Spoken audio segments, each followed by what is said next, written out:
All right, we are back.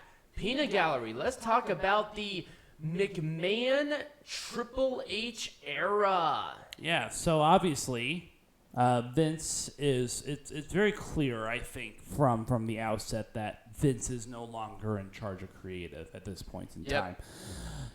And I think we saw a lot of examples of it happening throughout SummerSlam. And I think that in our previous part, we had made a lot of points that points to the fact that Vince McMahon is no longer in charge. And we've seen it from the small things at Raws and Smackdowns to even big things that happened at the pay-per-views. And I think that a lot of things are going to change now with McMahon in charge now, because we were able to speculate. McMahon, not Triple H. Or not Vince. Right. But we were able to speculate, and we've done all of these speculations and rumors and everything else is happening with what if theoretically these two took over? Well, now they've taken over. Right. So I'm going to go through some of the things that could possibly change going forward. I saw a thing on Twitter a couple of days ago. By the way, follow me on Twitter. Link is either going to be right there or in the bio.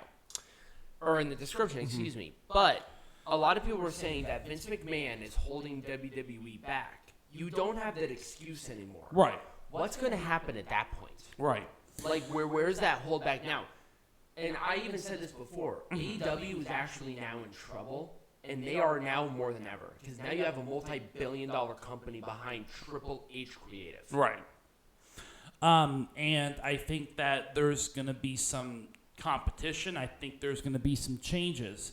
Because Triple H has a good reputation among the wrestlers within the community.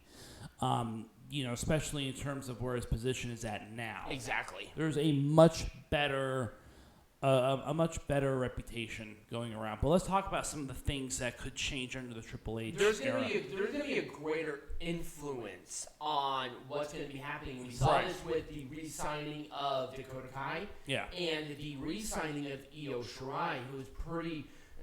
She was out the door at that point. She had one foot out the door. And then also now the interest of indie stars now wanting to come back to WWE because Vince McMahon is no longer in charge. And also the AEW guys who want to go over to WWE. And that was even before the Mr. McMahon thing. But let's talk about this because Logan Paul is just one example of many. Because WWE is taking, I think they're under the McMahon Helmsley era. They're going to make a more hybrid approach to signing superstars. Right. So they are still continuing on with the Next in Line program, where people from outside the industry are going to come in and become WWE stars. Yes, and we're fully aware of the many injuries that happened during the SummerSlam tryouts as well. So Triple H maybe wants to mix that up with some indie stars as well. Right. So there's a mix of indie stars and NIL stars. And I think that's going to be a good thing because you'll get a first-hand experience from somebody who may have a little more credibility, not only credibility on camera with the fans, but also credibility as a competitor. Mm-hmm. You'll have a little more training even within the ring, which is always a good thing. We saw that success already with the old NXT. They had that hybrid. And it worked. And then the other thing that we're going to see a lot more of, too, and take that with a grain of salt, is we're going to see more celebrity sightings, like Logan Paul, for example. We're going to see more Logan Pauls come through. But here's the other thing, too. You're not just going to see celebrities who don't care about wrestling. You're going to see celebrities that care about wrestling, that want to train for it, and that want to be successful at it. Right. You have Bad Bunny. You have Logan Paul. You're going to see more of that. I mean, Logan Paul is just the first of possibly many people that... It's not a possibility, it's a guarantee. Well, I mean, that's just the way it is. And we talked about this too. So, interestingly enough, the Bayley faction that we had was actually rejected by Vince McMahon.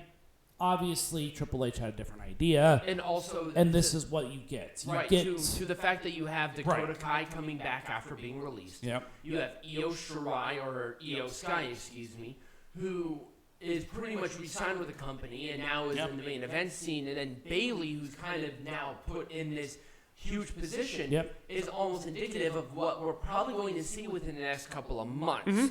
We're going to see a lot of people coming back. And I wouldn't be surprised if some AEW guys want to jump some ships because we're starting to see the cracks. And also a lot of people who are like, I'm happy to work for Trips, but maybe not Vince. Right. But now you don't have that excuse anymore.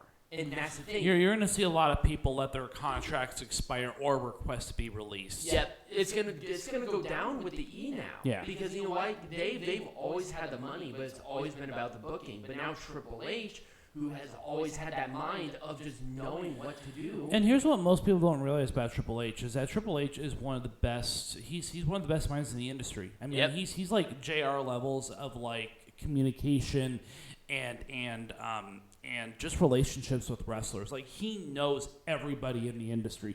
You don't think he doesn't know? Oh, he knows everybody.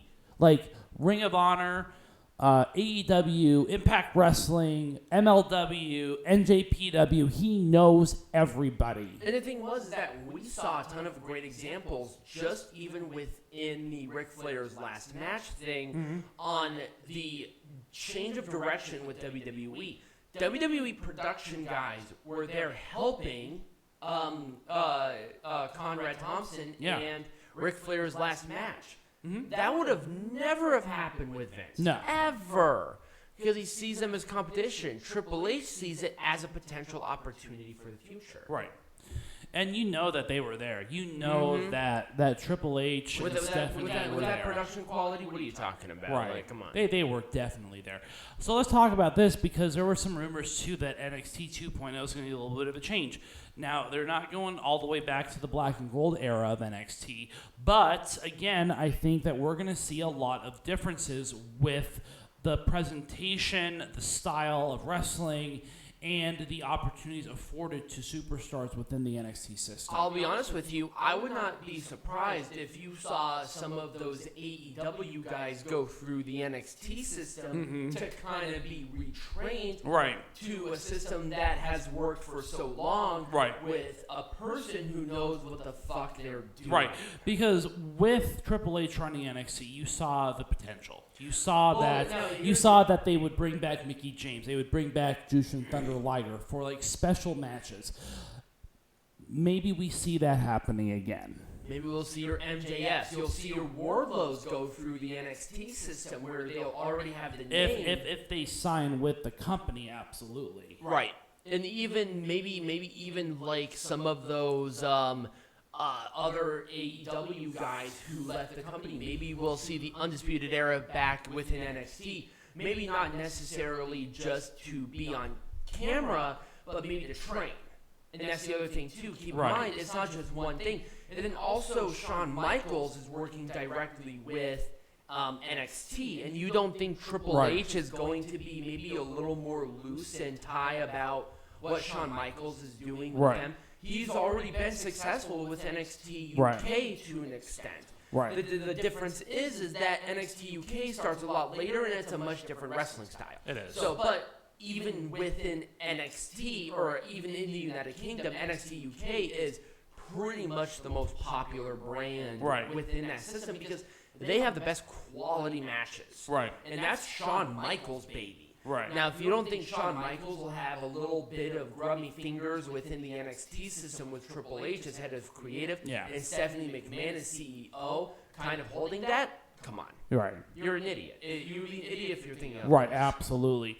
But, NXT is going to undergo a few changes. I think that we're going to see some marketable improvements. I think we're going to see more indie stars than we are seeing now. Maybe a little more nitty-gritty with the NXT product. I mean, it really just depends. I'm excited. That's the other thing. I don't know what's going to happen. Yeah, absolutely. And that's what's exciting. Like, that gets your blood boiling. That gets you ready to watch Raw. Because again, we got a little taste of it, but what's going to happen going forward? Right. What's going to happen with Clash at the Castle? And I want to talk a little bit about that as well, because I think that with Clash at the Castle, we're going to kind of see maybe a little fuller vision of what Triple H wants. Right. You're seeing from post SummerSlam to Clash at the Castle booking under the new regime. And I think that we're going to see a little bit more happen. I think we're going to see a much more full transition with this. I'm excited for it, though. Oh, absolutely. I mean, I was excited for Clash at the Castle to begin with because of what we're definitely going to see. But now with this new regime, with this new kind of booking, this thing is probably going to be a slam dunk. Oh, absolutely. Yep. So that's all I've got. I mean, we've speculated. Well, here's reality. Here's what we got. Yep. And I'll reiterate this because I think it is something. AEW better be on their toes at this point because now they can't coast anymore. Right. If they continue to put on the product that they have, they're not going to survive to the end of the year. And we're already seeing ratings drop. And now with Triple H being there, what's going to happen at that point? Right. What else is he going to do? Right. The thing is, we're not going to know everything immediately. Right. This is going to be at least 2 to 3 months minimum before we see a pattern. Right. On the full potential on what's going to happen. Is this momentum going to continue or will it flop? Right. We'll just have to see.